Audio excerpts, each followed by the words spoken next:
Welcome to another MTH instructional video. Today we're going to go over how to add your engine using DCS, how to run your engine on your now wired layout, and other DCS basics on using the DCS app with the new WTIU. So what I'm going to start going over is how adding an engine to the roster of your MTH DCS app. There are a couple ways that you can add an engine to your roster. One way is setting up a simple test track like we have right here. The idea behind that is that you just don't have it on your main layout where you could have other locomotives, pieces of rolling stock, or any other sort of interference. You can also add a train on your main layout. If you do so, we recommend adding one train at a time and taking all the other stuff off your layout so there's no interference. Ideally, you're going to be powering just one of the channels of the WTIU to the track that you want to add a locomotive on. So we're going to apply power to our test track. As you see here, we got our lock on, powered on, and the LEDs to our bumpers. So we know we have power to our test track. Next, we are going to go to our MTH DCS app. Once you're on the main screen with the speedometer, on the top, you will see the purple bar that says choose or add an engine. This is your roster. You have an active spot, an inactive spot, and an area where you can add engines. To add an engine, first click Add Engine. Then you want to signify what type of engine you're adding. Here, we're going to be adding an MTH engine. We like to say that MTH has the smart engines, and they know who they are. So as your engine pops up, it will tell you the road name, the address number, and then what the road number is for that specific engine. When you hit Add Engine and Add MTH engine, once it pops up, you will click the engine, and then it will ask you to run this engine or return to your engine list. We're going to hit Run this engine. To confirm that the engine has been added correctly, on our programming track, we're going to hit Startup. That confirms that we've added the engine correctly. Now it's ready to run on our main layout. Some things that you might see on your tablet as you're trying to add your engine. So when you initially open the MTH DCS app, you'll see it say Reading. That's the tablet trying to find the WTIU. You might not be on the correct network that the WTIU is on. Make sure you are on the correct network, whether that is your home network or the WTIU's own network, before you open the application.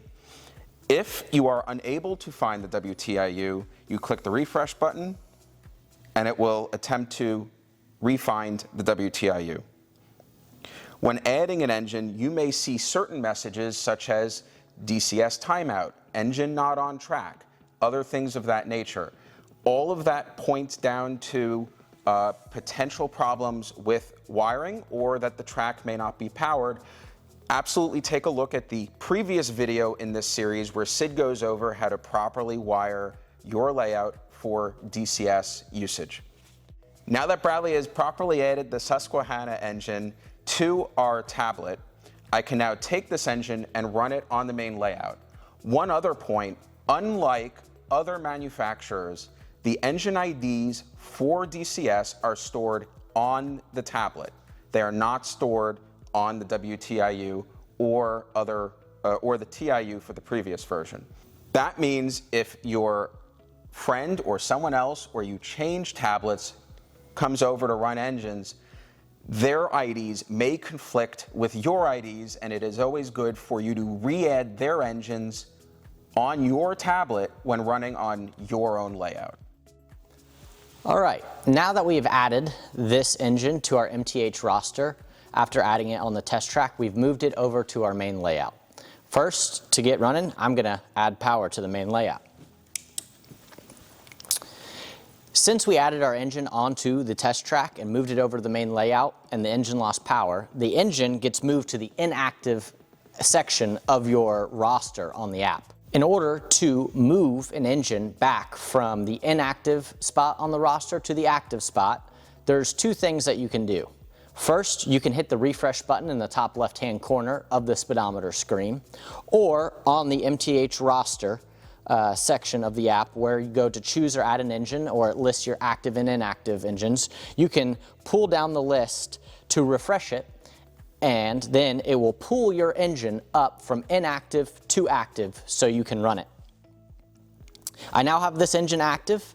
As you notice, there's power, but the engine has not cut on yet. This is exactly what we want. This means that the engine has seen the DCS signal on the track.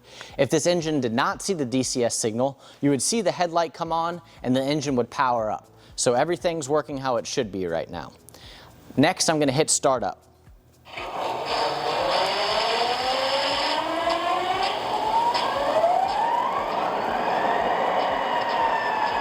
All right, our diesel's all powered up. And for the sake of this video, I'm gonna slide down on the screen to where there's a volume bar, and I'm gonna adjust the volume on the engine a little bit lower so y'all can hear me better. All right, so I've adjusted the volume a little bit. On the screen, you can see we have multiple features. Up in the top left-hand corner, we have the bell. You can click the bell to keep it constantly ringing, and to click it off. In the upper right-hand corner, we have the horn. We'll press and hold that.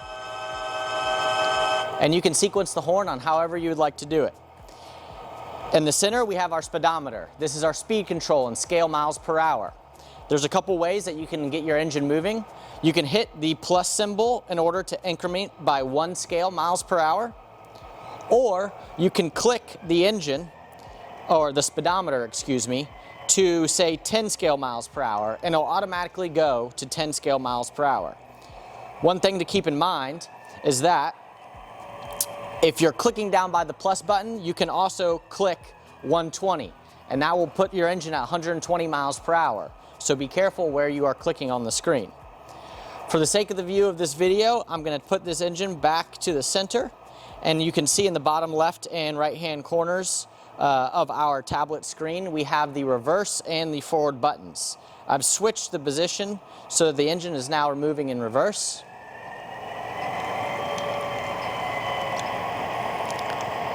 And I've brought it back to center, and then now I'm back and forward. If you scroll down to the screen, you'll see more options that we have available.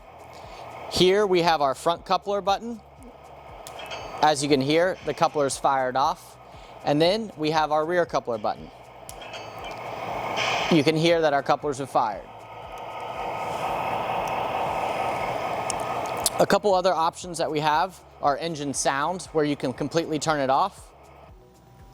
So now all you can see is just the smoke fan running. I'll cut the engine sound back on. We also have the smoke unit to where you can turn that on and off.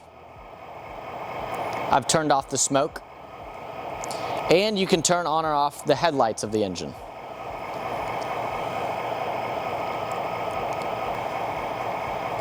Now that we've gone over some of the basic functions that the DCS app gives us for running our engines, I'm going to run this engine around the layout, sit back, enjoy, and relax.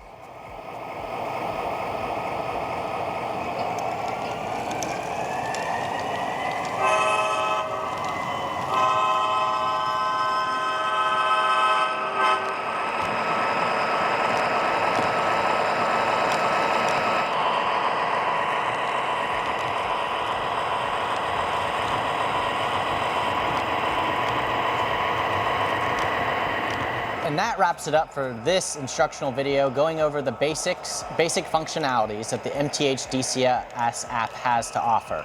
We started up our engine, we ran it around our layout, showed the horn, the bell, coupler action, and next we're going to go over some of the advanced features that the app has to offer.